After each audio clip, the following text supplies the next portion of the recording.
every single day. Right, and I hope that we see that with the other receivers, most notably Nate Burleson and Miles Austin. Nate Burleson showed up, man. Yes, it was nice to see him out there. I'd love to see more of him and Austin this preseason, but of course we want them to be healthy as well. I'm just hoping that when the curtain goes up against the Steelers, that Austin and Burleson are out there, making plays and just taking providing different options and just taking the pressure off of Cameron and Hawkins, because without Josh Gordon, everything crunches down on who's the next top receiver to stop. And boy, I don't want to be in a situation where you've got Cameron getting, double teamed and then it's really a bad situation, because if they shut him down, then your options get to be very limited. So I think really the most important thing in this entire offense this whole year is going to be the wide receivers. And is this group of wide receivers sufficient? And that really comes all the way back down to the decision by Ray Farmer of them not to draft any wide receivers and to just go with who they have and who they're able to pick up off the free agent wire. And that's going to be a real rubber meets the road decision, because, we're not too worried about the running backs or the offensive line. And knowing that Gordon was going to be suspended, which he did, can these other guys do the job? And that's going to be a big test as to the Browns' success this season. I agree with you, Jeff, and that is important. And seeing Burleson make a couple of plays and step up and just be out there was big. I said it before the game. If he didn't play last night, he did not have a spot on this roster. I think the Browns and him had a hey, come to reality meeting, and he said, let me play. I don't care about my hamstring. And they needed to see it just to go, hey, not that we don't take your word for it, but we got to see it. We got to make sure that you can play. We're cool with you not practicing during the week if you can show up on Sunday, but you haven't shown up yet on game day. We just got to make sure that you've still got it in you. And so I thought that was important. That may have made sure, and still, who knows, but I think with the lack of depth, that pretty much sealed him a spot on this team. Saw Taylor Gabriel get some reps and some catches last night with the actual receivers. We've seen what he's done with the returns. I like him. I think, I said it, I went so far last night as to tell somebody, I think he is the biggest beneficiary next to him and Hawkins of Josh Gordon not being there. I think that Taylor Gabriel is going to step up and fill a gap. I don't know how big.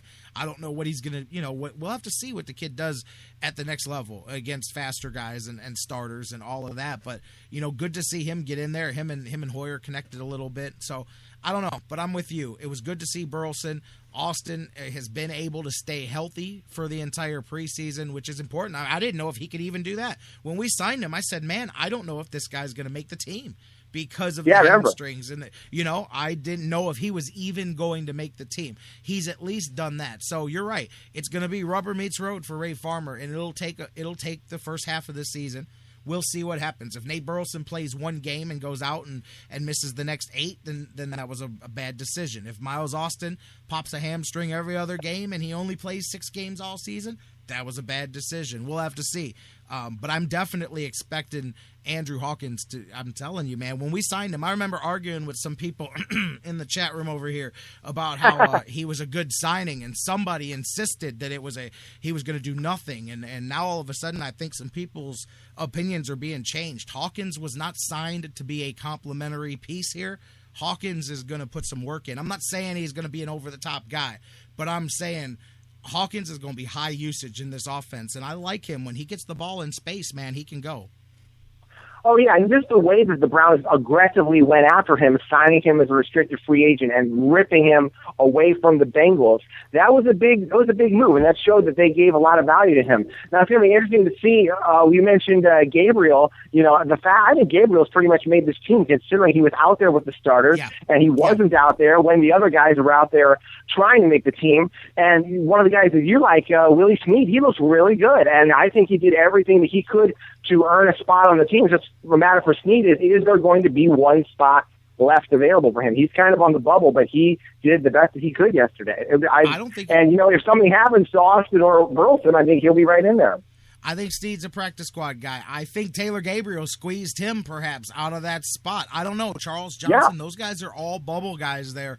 We'll have to see and you never know, because other factors this weekend could play into that. Depending on who gets cut for other teams could also, or trades as well. You know, Jim Donovan had a good point on the broadcast last night, and I hate to say it, but Solomon, it was the one good point he made. I'm telling you, Solomon Wilcots is the worst. I don't care who gets mad at me for saying that. Solomon Wilcots is terrible. He's just terrible. But anyways, they had a good point. The depth up front defensively for the Browns, that may be some trade bait to try to get you a decent wide receiver. You've got some guys up there, no matter who you're talking about. Even if you want to look at a guy like Phil Taylor, who has some contract issues coming up and stuff like that, there's some trade bait, because if you move, I love Phil Taylor, but if you move him out, you got Kitchen, you got Hughes, you got Billy Wynn, you got Armani Bryant. These cats are looking to play too. The Browns have a good double wave up front of the defensive line, so there's some depth there. Maybe they go out there and get somebody, but we'll see. Looking at the other positions real quickly as well, because we got to keep it moving. I got JK coming up in a few minutes. Some other people that won or lost jobs. I'm gonna throw some names out there right now. I thought Dion Lewis had sealed up the number 3 running back job, but depending on how many running backs they're going to carry, Crowell needs to be one of them. We've liked him since they signed him. You and I talked about him when they got him undrafted and they signed him. Finally, last night, a lot of people were joking, man, how you gonna stash him on your practice squad if you're gonna show him out there in the 4th preseason game, you know? But he went out there and showed a little bit of what he's got. I think there's a spot on this team for him. And the quarterback position, let's just say Rex Grossman came out there and played a little bit. Shaw played a little bit. What do you think the Browns do? Do they keep 3? And then if they do, is it Grossman or is it Shaw? I just don't see a room for a third quarterback on this roster. What do you think? Well, it's tricky because, you know, there's a reason why you could keep Grossman just as a fail-safe in case something really goes wrong. And there's, you know, Shaw looked very, very good, and he showed a lot more running ability than a lot of people knew. He was Grossman out there running as good, well. Though. So I think that... Give Grossman credit. He's playing against 3rd and 4th stringers, but give Grossman credit. He's still got some arm, and he does understand this offense. He had command of the playbook. So, you know, Vashon may be right. If they keep 3, they're keeping Grossman over Shaw. Shaw's a practice squad guy. I wasn't sure of that 2 weeks ago, but I do believe that now. You're probably right. I guess if you're able to keep all of them and keep him on the practice squad, I guess you would have to do that. But I think Crowell, I think you definitely have to put him on the roster, especially even if as a second half guy, even some kind of a spark plug. I think obviously Tate and West will be sufficient, but you can put Crowell in there, you know, a little bit in the second half, and maybe he can make some kind of magic like he did last night. He had a big smile on his face, and I think he knew that he made the team with what he did. You can't keep him off the roster. And now people that hadn't seen, when they hear guys like us go, hey, man, this guy's got a little something here, but they haven't seen it, and they go, well, you know, we hear that about 20 guys every training camp. They go, hey, look out for this guy from you know, Oklahoma State, you know, things like that, you know, and the little small colleges. But he's that one where people said, oh, that's that Crowell guy, man. Wait a minute. Now I see what people are talking about. I didn't like Dion Lewis all that much anyway, man. Well, see you later, buddy. But seriously, I think he may have cost Dion Lewis his spot on that team. That and the fact that Dion Lewis fumbles, whether it's once he fumbles like once a game, man. I mean, even last week with Manziel, the little shovel deal. If that had been in the middle of the field, that would have been a fumble too. So I think between those two, between the rise of Crowell and the fumbling of Lewis, that may have cost him there. Even though this does seem to be a coaching staff that leans towards going with veterans. All right, last question. Did you like the way Justin Gilbert did or did not bounce back? Obviously, took the wrong technique and the wrong route on that play with Holmes and got beat around the end. Hopefully, that's a learning experience. Did he seem to learn to you from week 1 or from last week to this week? I think he did a little bit. I think you're at the point where, kind of like Barkevius Mingo last year. You know, he's the number 1 pick, but he's not going to be able to just jump right in there and just dominate. I think that he is going to have a bit of a learning curve, and you know, I think a best case scenario would be for, you know, Hayden and Screen to be the starting cornerbacks and just have Gilbert sort of, I don't think Gilbert is ready to be the starting outside right cornerback, just right off. You can tell that there's still some things he needs to learn, but of course, I think he's definitely going to get there. It might be, next year, but I think that him, being the nickel corner at this point would be much better for him right now, as opposed to being up against the other team's number 2 receiver.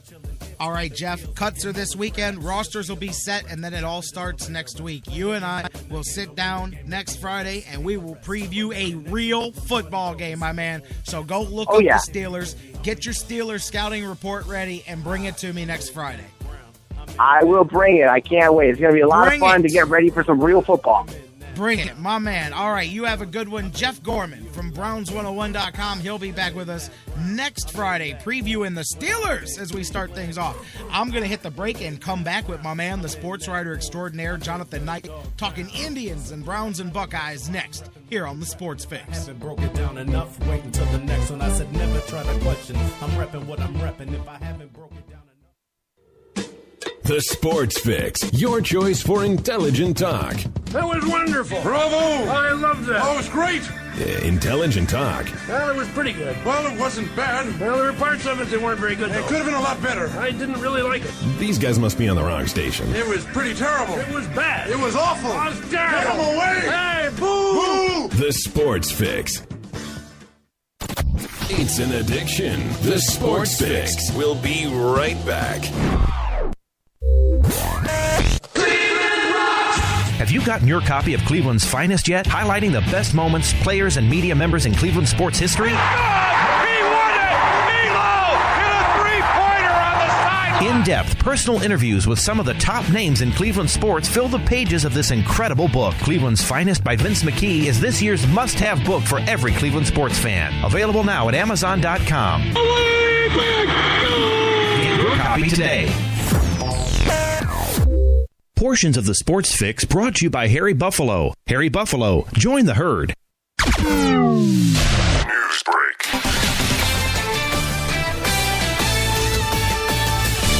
This is Doug Gottlieb with the CBS Sports Minute, brought to you by Quicken Loans.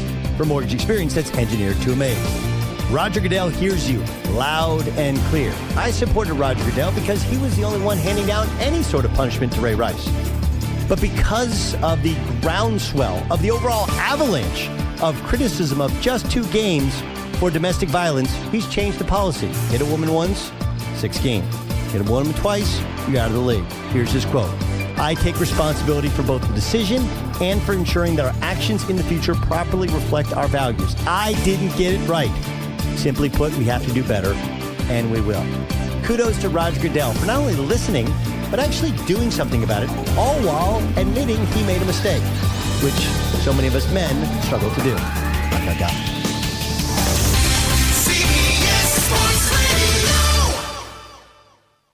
You're listening to The Sports Fix.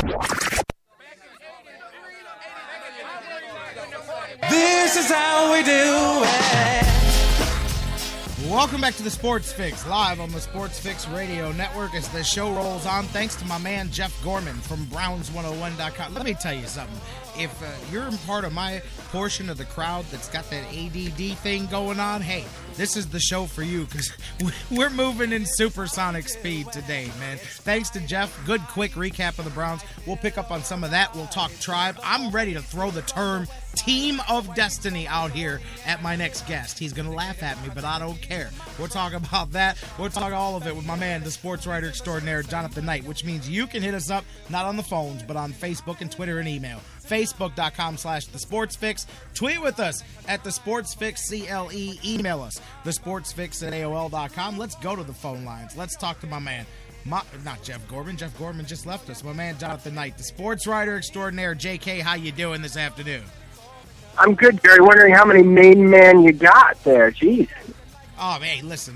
If you're on Too the many. show, you're on the show, you're one of my main men. That's all there is to it. Fair enough. And if you're not on Fair the enough. show, you're one of the other guys. So Yeah. you're Yeah. one of the main men. No, but my man, JK, lots of things to get into here, man. I'm used to you starting off Friday with me. Now we're jumping into Yeah, throwing a little hell with it, curveball man. for the 3-day weekend. Keep you I'm on your with it. toes. I like it better this way. I'm with it because we're warmed up and we're rolling, man. And, right. I'll get to the old Destiny thing here in a second. But I shudder to think what you're talking about, but please proceed. I know you would. Of course you'll shudder to think. This is going to be an incredible I'm conversation. already shuddering, But let's, Browns,